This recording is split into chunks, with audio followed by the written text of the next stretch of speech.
J'ai mentionné les 3 P et le premier renvoie au mot anglais purpose, qui signifie but, raison d'être ou finalité. Et je pense que ce concept n'est pas forcément très présent dans notre conscience, mais il y a un professeur à l'Université du Michigan qui s'appelle Vic Strecker, qui a écrit un livre intitulé Life on Purpose.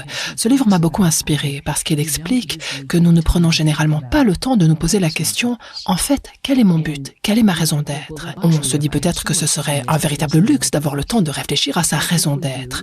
Mais si nous le faisons, une fois que nous l'avons identifié, nous pourrons alors nous en inspirer dans les moments les plus difficiles. Je peux vous l'illustrer par un exemple. On a tous des hauts et des bas, que ce soit dans notre vie professionnelle ou personnelle, mais si nous sommes allés découvrir notre raison d'être, et d'ailleurs le professeur Strecker recommande même de la noter sur une feuille, de l'emmener partout avec nous, il dit que cette feuille-là est la plus importante feuille que nous aurons jamais. Donc si nous pouvons la formuler, si par exemple on est un professionnel travaillant avec des personnes traumatisées et qu'on peut exprimer par exemple ma raison d'être est de soutenir mon patient de la manière la plus attentionnée possible, alors même si on a eu une séance difficile ou si on a vécu une journée particulièrement éprouvante dans sa clinique, on peut se rappeler à soi-même, au moins j'ai fait du mieux que je pouvais avec ce à quoi j'ai été confronté aujourd'hui.